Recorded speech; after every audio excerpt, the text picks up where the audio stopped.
The snow was falling thick and fast, blanketing the frozen landscape in a pristine white shroud. But for one man, General George Patton, there was no time to admire the serene winter beauty. His mind raced with a desperate plan, a plan that would shake the very foundations of modern warfare. Patton's Third Army had been driving deep into Germany, on the verge of a decisive breakthrough.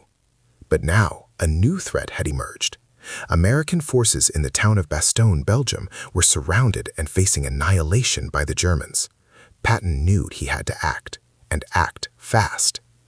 With a bold stroke of strategic genius, the general ordered his troops to turn on a dime and redirect their advance. What followed was a feat of military prowess that would become the stuff of legend. In a race against time, Patton orchestrated the relocation of over 100,000 men and thousands of vehicles across hundreds of miles of treacherous terrain, all while facing fierce German resistance. The soldiers knew the stakes were high. Bastogne's defenders were running low on ammunition, food, and medical supplies. If they fell, the entire Allied campaign in Europe could be jeopardized. Patton drove his men mercilessly, fueled by an unwavering determination to reach the trapped garrison before it was too late. Through blizzards and enemy fire, the Third Army surged forward, a relentless juggernaut fueled by Patton's indomitable will.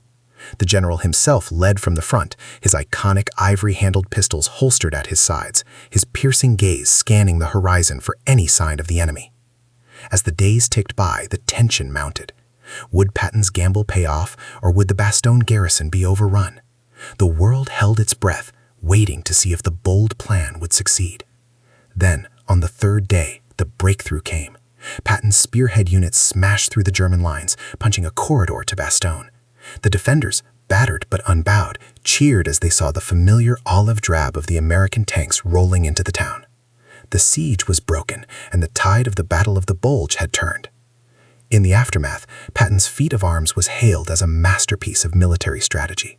The general had taken an impossible situation and transformed it into a stunning victory, snatching success from the jaws of defeat. His relentless drive and unwavering determination had saved the day, and the course of the war had been altered. The story of Patton's race against time to relieve Bastogne would be retold and celebrated for generations, a testament to the power of bold leadership and the indomitable spirit of the American soldier. It was a triumph that would cement Patton's legacy as one of the greatest commanders in military history. The snow was still falling as the victorious American tanks rumbled into the battered town of Bastogne. Soldiers from the 101st Airborne, their faces etched with exhaustion, cheered and waved at their comrades from Patton's Third Army.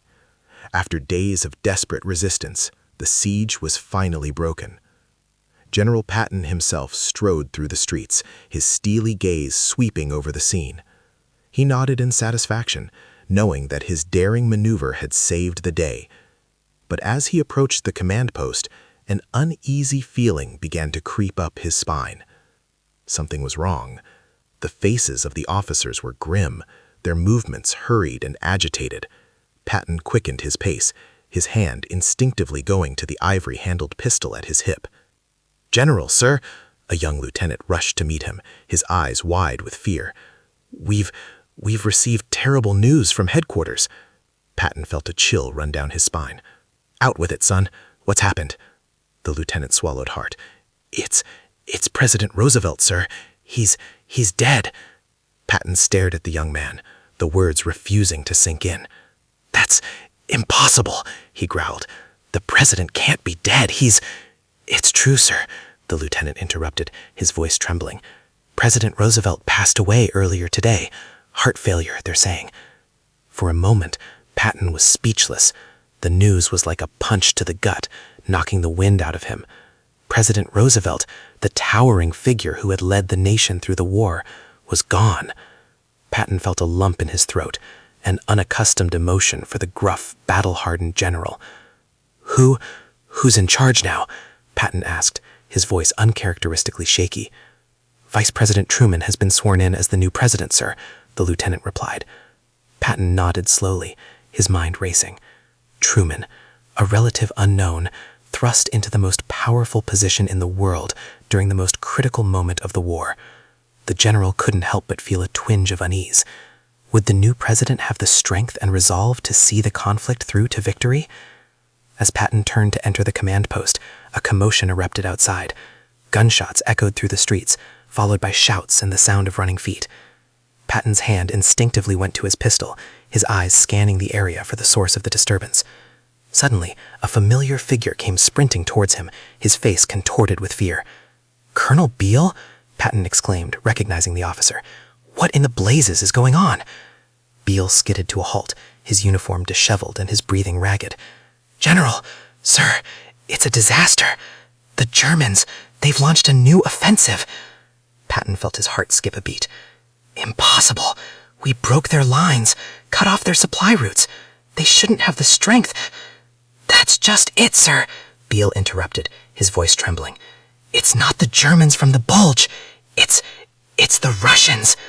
Patton stared at the colonel, his mind reeling. The Russians. Their supposed allies, the ones they had fought alongside to defeat the Nazis. Now they were attacking? "Are you certain of this, Beale?"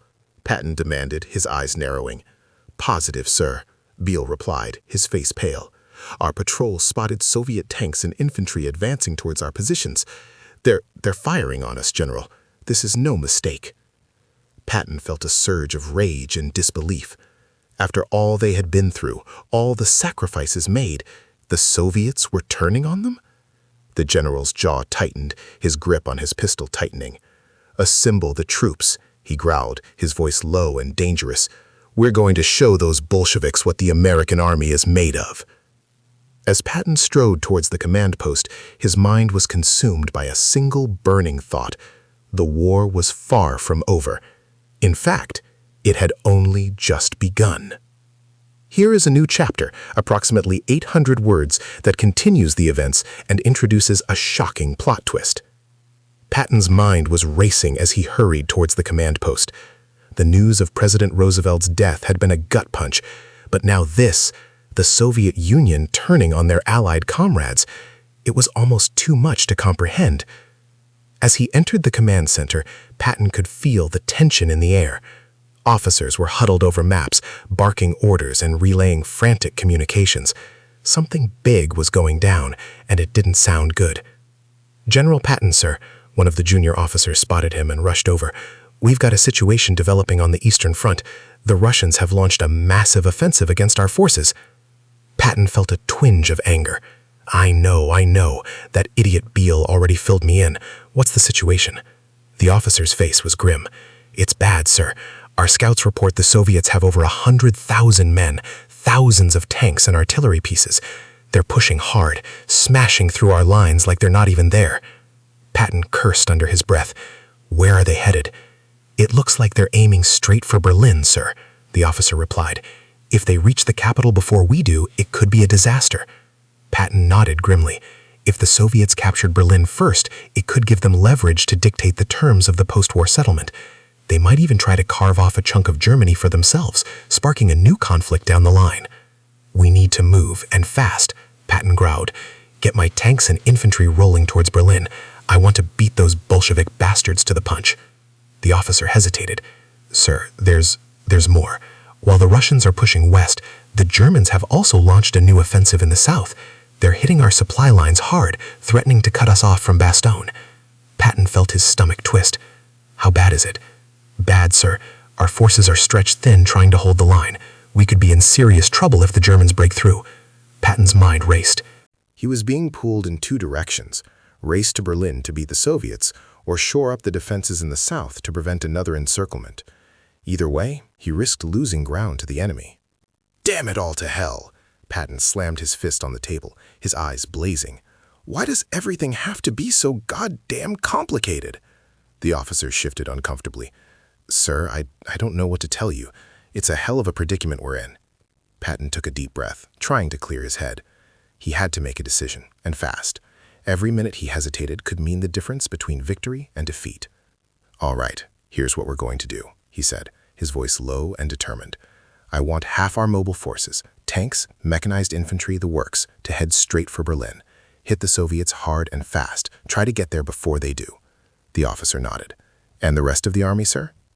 Patton's expression hardened. The rest will hold a line in the south. We'll blunt the German offensive, no matter what it takes. I'll lead that force myself. Can't trust anyone else to get the job done right." The officer's eyes widened. "But General, that means splitting your forces in half. You'll be outnumbered on both fronts." Patton fixed him with a steely gaze. "I know the risks, son, but we don't have a choice. If we lose Berlin to the Soviets, this war is as good as lost. And if the Germans break through in the south, we're finished. I've got to cover both flanks, no matter the cost." He paused, his expression softening slightly. "Make sure my boys in Bastogne know help is on the way. I won't let them down again." The officer saluted, his face etched with concern. "Yes, sir. I'll get the orders out immediately." As Patton turned to leave, a sudden commotion outside caught his attention. Gunfire echoed through the streets, followed by shouts and the rumble of approaching vehicles. Patton's hand flew to his pistol, his senses on high alert. "What the devil?"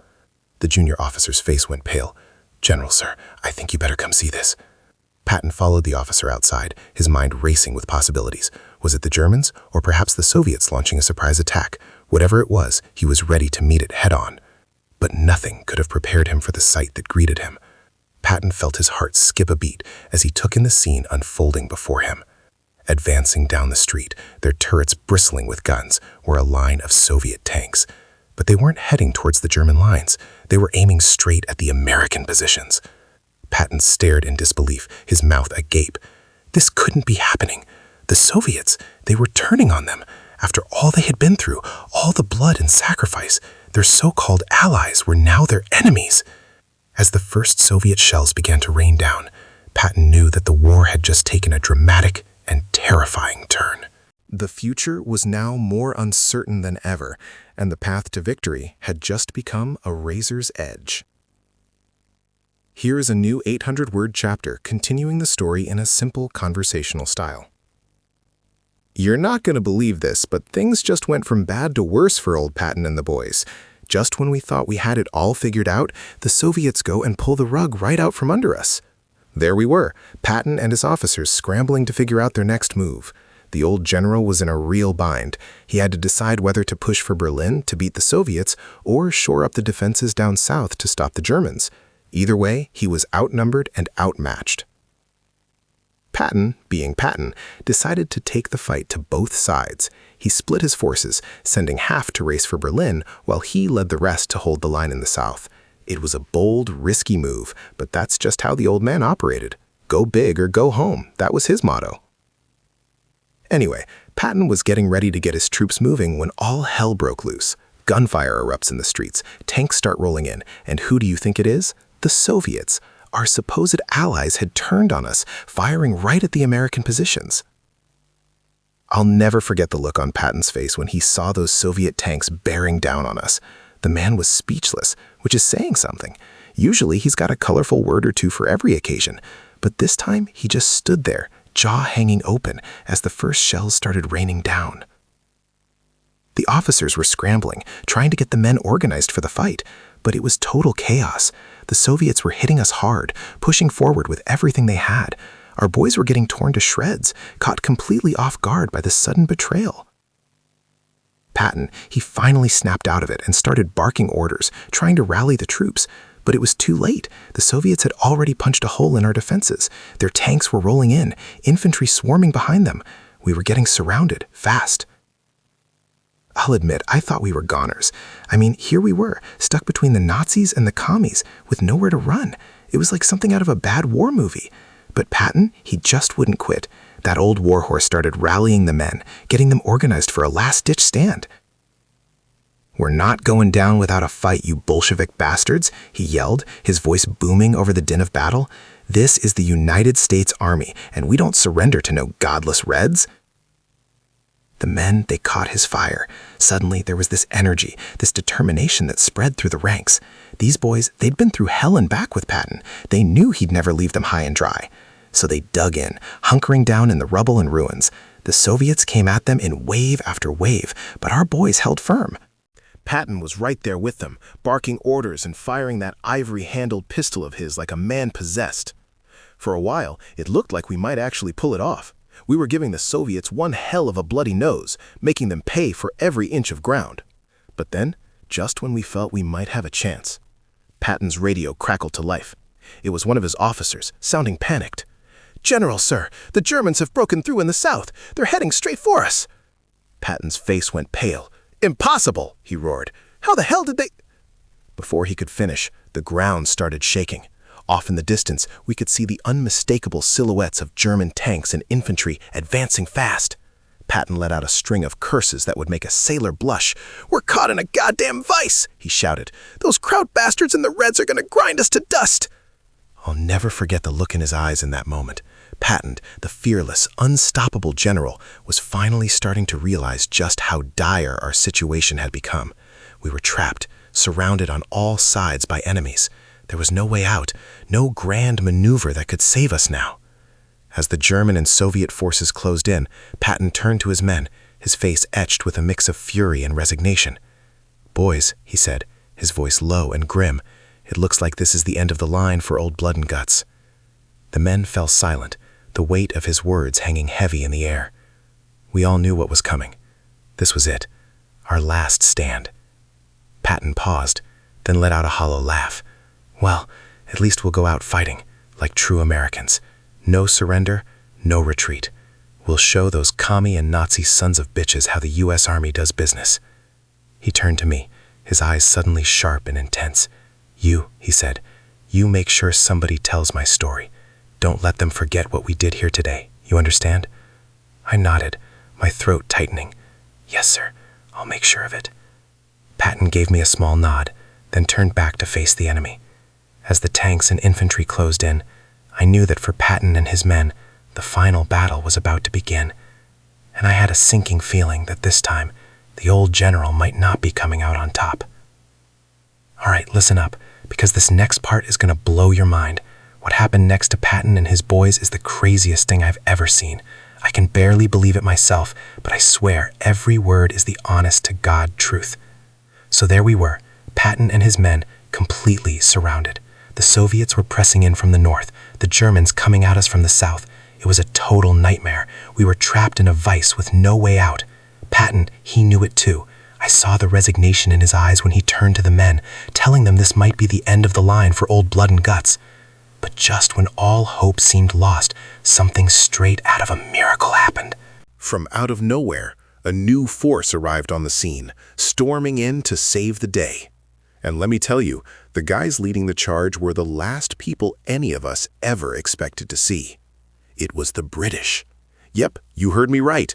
The British Army riding to the rescue. Tanks, infantry, the whole 9 yards. And get this, they weren't alone. Pulling in alongside them were French and Polish units, all converging on our position. Patton, he couldn't believe his eyes. "What the devil?" I heard him mutter, his grip tightening on his pistol. I don't think the old man had ever been so shocked in his life. The new arrivals hit the Soviets and Germans like a freight train. Their guns blazed, their tanks plowing through the enemy lines. It was complete pandemonium. One minute we were staring down the barrel of defeat. The next, we were watching our saviors tear the Reds and Krauts to shreds. Patton, he snapped out of his daze and started barking orders, rallying his men to join the counterattack. "Don't just stand there, you sons of bitches," he yelled. "Get out there and show these limey and frog bastards how we do it in the U.S. Army." Let me tell you, it was one hell of a sight. Patton leading the charge, his ivory-handled pistols blazing, the stars and stripes flying high, and behind him, wave after wave of American, British, French, and Polish soldiers, all fighting side by side against the common enemy. The battle raged for what felt like an eternity. The Soviets and Germans threw everything they had at us, but our combined forces were just too much. Slowly but surely, we started pushing them back, regaining the ground we'd lost. And then, just when it looked like we might actually pull this thing off, something even crazier happened. As the fighting reached its peak, a new player entered the fray, and this one left us all speechless. Out of the corner of my eye, I caught a glimpse of a familiar emblem on the side of an approaching tank. It couldn't be, I thought. But as the vehicle rumbled closer, there was no mistaking it. The double lightning bolt insignia of the Waffen-SS. "What the?" Patton spun around, his face a mask of fury and disbelief. "Those Nazi bastards too? How many enemies do we have to fight?" But as the tank came into view, something else became clear. This wasn't a German tank. It was flying a different flag entirely, and the soldiers piling out of the hatches weren't wearing German uniforms, but rather a strange, unfamiliar design. Patton's eyes went wide. "Wait a minute," he breathed. "That's not the Wehrmacht. That's—" He trailed off, the realization dawning on him. I watched the color drain from the general's face as he stared at the approaching force, his expression a mix of shock and dread. "No," he whispered, his voice barely audible over the din of battle. "It can't be." But it was. As the mysterious armored force surged forward, joining the fight against the Soviets and Germans, I knew in the pit of my stomach that nothing would ever be the same again. Because the flag they were flying, the symbol emblazoned on their vehicles and uniforms, was unlike anything I'd ever seen before. It was unlike anything anyone had ever seen before.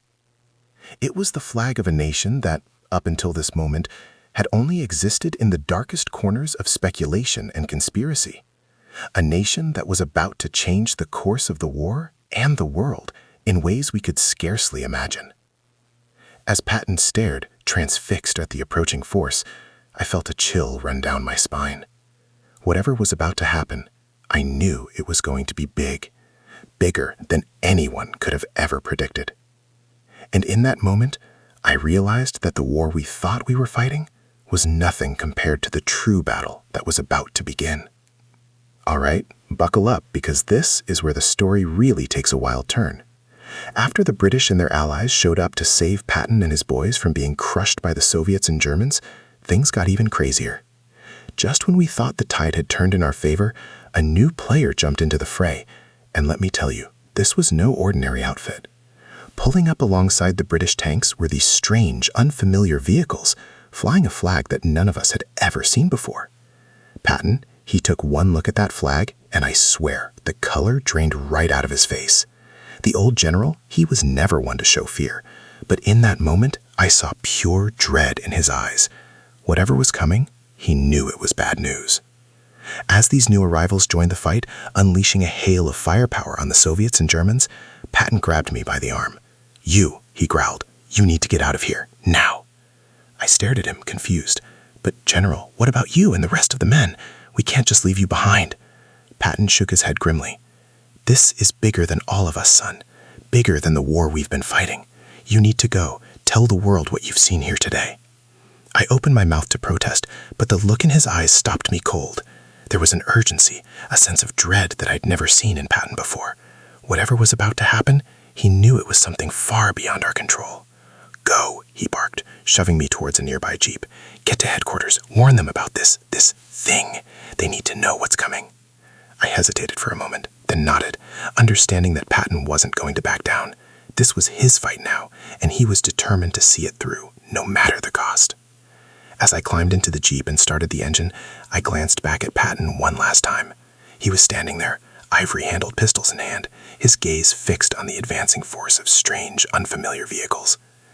"Good luck, General," I called out, my voice barely audible over the roar of battle. Patton didn't look back, but I saw his shoulders stiffened. "Luck's got nothing to do with it, son," he growled. "This is a fight for the future of the world, and we're gonna win it or die trying." With that, he turned and charged back into the fray, his men rallying around him. I watched as they threw themselves at the enemy, fighting with a ferocity I'd never seen before. It was clear they were driven by more than just duty or patriotism. This was personal, a fight for their very survival. As I drove away, I couldn't help but feel a pang of guilt. I was leaving Patton and his boys to face an enemy that none of us could even begin to understand. But the general was right. This was bigger than any one of us. The world needed to know what was happening here before it was too late. I pushed the jeep to its limits, racing towards the nearest Allied headquarters. The further I got from the battlefield, the more my mind raced. What were those strange vehicles? Who were the people flying that unfamiliar flag? And what the hell did they want? By the time I reached the command post, I was a nervous wreck. The officers, they could see it written all over my face. I didn't even have to say a word. They knew something was terribly wrong. "Where's General Patton?" one of them demanded, his brow furrowed with concern. I swallowed hard. "Still back there, sir. fighting. But there's more. Something's happened. Something I can't even begin to explain. I launched into my story, trying to describe the bizarre turn of events as best I could. The officers, they listened with growing disbelief, their faces paling as the magnitude of the situation sank in. "Good Lord," one of them muttered, shaking his head. "If what you're saying is true, then we're in deeper trouble than we ever imagined." The others nodded grimly, already barking orders and scrambling to mobilize additional forces. But I knew, deep down, that it was probably too late. Whatever was unfolding back there, it was already spiraling out of our control. As I watched the flurry of activity around me, I couldn't help but think about Patton and his men. Were they still alive? Had they managed to hold out against this new, unknown enemy? Or had they...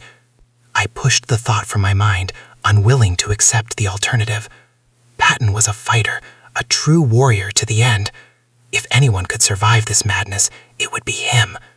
Still, a part of me couldn't help but wonder, what would become of the world now that this mysterious force had arrived? What kind of future were we all facing? I suppose I'll never know the full answer to that question. The last I saw of Patton, he was charging headlong into the fray, his ivory-handled pistols blazing. A part of me hopes he made it out, that he's still out there, fighting the good fight.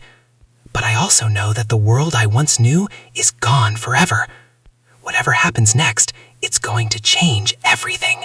And I can't help but feel that Patton and all the brave men who fought by his side will be right at the center of it. So here I am, telling you this story, hoping that somehow, some way, the world will learn from what happened here. Because if there's one thing I know for sure, it's that the future is going to be a hell of a lot crazier than any of us ever imagined.